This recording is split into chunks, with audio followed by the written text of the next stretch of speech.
The city of Memphis, Tennessee was named in 1819 after ancient Egyptian city of Memphis, which was once the capital of Egypt. This connection is evident in both the name and architectural elements, like the Memphis Pyramid, which mimics the iconic pyramids of Egypt. The University of Memphis, back then they were called Memphis State, used to play basketball in the Memphis Pyramid, and it is now a Bass Pro Shop. The ancient Memphis was a major center of culture and civilization, while the modern Memphis is known for its contributions to music and its location on the Mississippi River, which is symbolically linked to the Nile River over in Egypt. While the University of Memphis houses the Institute of Egyptian Art and Archaeology, which is dedicated to the study of ancient Egyptian art and archaeology. Our Memphis Tech University is embracing the entire Egyptian theme by adopting the nickname Pharaohs and using several Egyptian symbols such as the Eye of Ra and the Egyptian wings. Most of you subscribers on this channel found me through my NCAA 14 archive Twitch streams back in the days of COVID, when the game regained its popularity because we had nothing else to do at the time.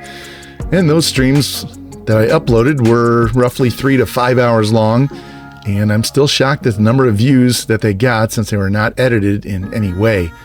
However, I will be editing the games and seasons in this Dynasty down into much more viewer-friendly episodes that should be between 30 to 60 minutes long, depending on where we are in the season. Now that we're done with the connection between Memphis and the Egyptian culture and how things were done on my channel in the past, now we can take a look at our new College Football 26 Dynasty, the Memphis Tech Pharaohs. We will be replacing Missouri State in Conference USA. If you don't know, in Teambuilder, the city that you replace, the school that you replace, becomes your home base when it comes to proximity to home for recruiting. So I wanted someplace close to Memphis and did not want to replace Middle Tennessee State or University of Memphis. So also our head coach is Desmond Maxwell, Heisman Trophy winner and multiple national championship winner in our Iowa Hawkeyes NCAA 14 Dynasty. Guy has multiple NCAA records, which most passing yards, most passing touchdowns, and most rushing touchdowns in a career. And our rivals for Memphis Tech will be Memphis, obviously, Middle Tennessee State, Tennessee, and Arkansas State. And in fact, our first game in this dynasty will be against Arkansas State, and the second one will be against Memphis. So, and we do play Middle Tennessee the first year, we just don't play Tennessee. So we're going to get 3 rivalry games right out of the rip. And here's a weekly rundown of our schedule. We're going to start, as I said before, at Arkansas State. They are a rival. Then we host Memphis, another rival, obviously within the same city. Then Western Kentucky comes into town. Then we go to Kent State. Had to put another little cupcake team on there. I took off one of the FCS teams. Well, actually, I pushed them down here, but we added Kent State. Didn't want to get us playing too many of the high overall teams right off the rip. Want to build this team up and have some success a little early on, even if it's slow going. But then we go to Middle Tennessee State, get FCS Midwest in town, go to New Mexico State, host FIU, go to Liberty, host UTEP, go to Kennesaw State, and host Louisiana Tech. There's no games that week, Army-Navy week. And then if we somehow make it to the conference championship, that'll be week 16. And if we make a bowl game, that'll be after that. So that is the schedule for our first year. These 3 open weeks means we can really focus on recruiting right away, setting up our board before we get into actual gameplay, which is what I used to do back in my old NCAA 14 days. And as far as gameplay goes, early on, we will show highlights from select games. Other games, we'll just straight sim. And we're going to be focused on recruiting early on to get better players into the school. And I want to get us through the weeks in the first couple of seasons faster while our team isn't very good. And that way we can get to a point where we have a good enough roster that we can just play every game and go from there. So hopefully you guys will enjoy this new college football dynasty on the channel. I know a lot of you have been asking for it for a while, so here it is finally. And we'll have fun doing this. I don't know how many seasons we're going to play, and eventually I will play Madden football, but right now we're just going to focus on College Football 26, try and make this an enjoyable experience for you and for me. And hopefully you guys will enjoy this new team builder school. And as far as our roster goes, there's a quick look by position. David DePaul, Jr., backfield creator. Tyler Olson, senior pocket passer. He will be the starter on the team. DePaul's going to be the backup. And we have this freshman redshirt star dev trait, the only dev trait we have besides normal, right? And he'll be the third string, while we have a sophomore and a freshman that are getting redshirted this year. Throw power, all in the mid 80s. Accuracy, anywhere from high 70s to the low 70s, depending on short, medium, and deep. Halfback side, Keontae Tyson is going to be our number one running back with 91 speed, 94 acceleration, 92 agility, 93 change of direction. Not very strong, but he's very good at getting out into space. Now leave Teague and Strickland. Strickland's going to be more of a pass catcher, where Teague's going to be our power back. Only have one fullback to worry about. He's a junior. Wide receivers, Demetrius Williamson, senior. Got a junior, sophomore, freshman, sophomore, and then a junior down here. And we're going to redshirt 3 guys here. None of them in the 90s in speed, which is okay. We're running air raid, so we're probably going to be running a lot more crossers and drags than we are deep shots anyway, at least early on, until we can recruit some guys with actual speed. Tight end, not the fastest group at all. Mostly they're going to be used for possession catching and blocking on the run game. Left tackle, got a senior that's 71 overall. Behind him, a sophomore at 65.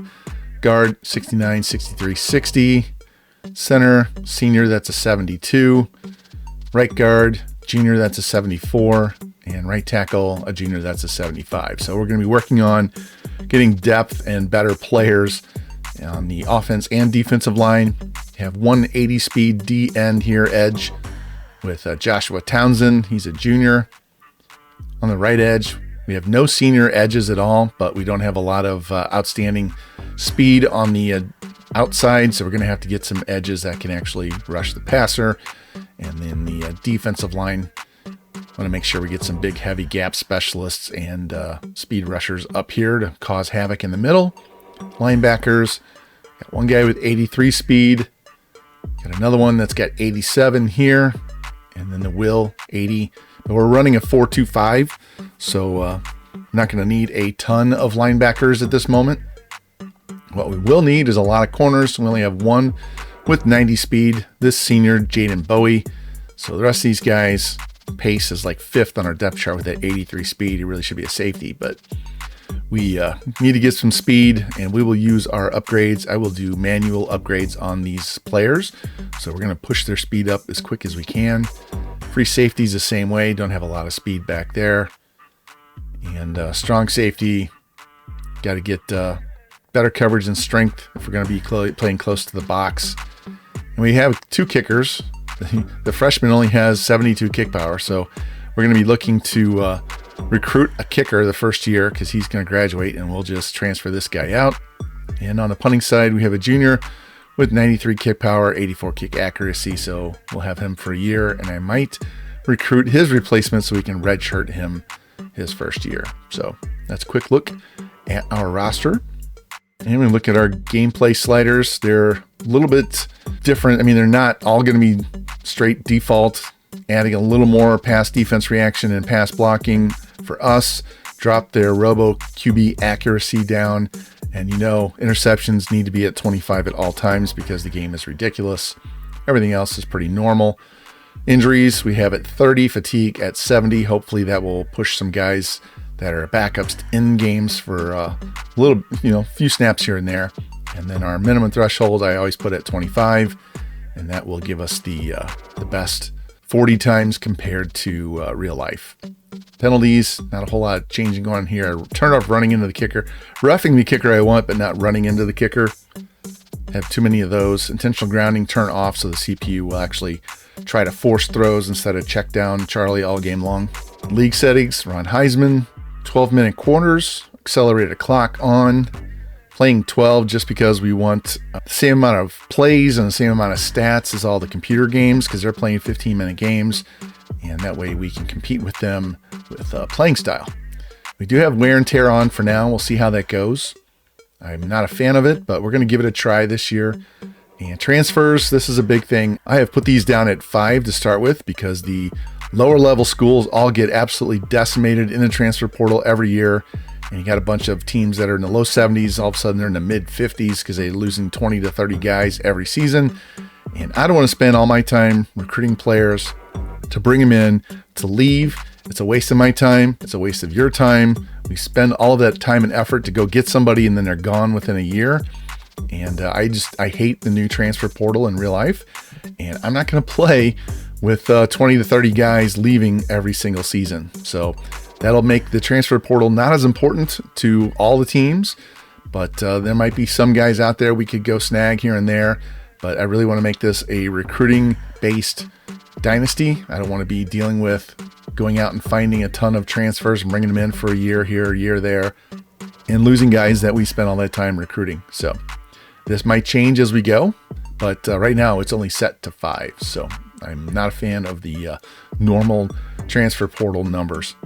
And we will be manually progressing all of the players. So I will show you that from time to time because we have a lot more control over the skills and the things that all of our players can attain. And that'll be fun to watch those guys get up there and what we can give them as far as badges and make them a little OP.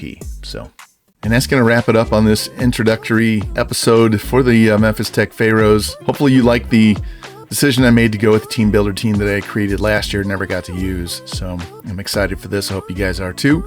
And if you are, please like, subscribe, comment, share it out, and hit the notification bell so you know when the next episode goes live. And I will see you soon with episode 1 in season 1 of our Memphis Tech Pharaohs. You guys take care.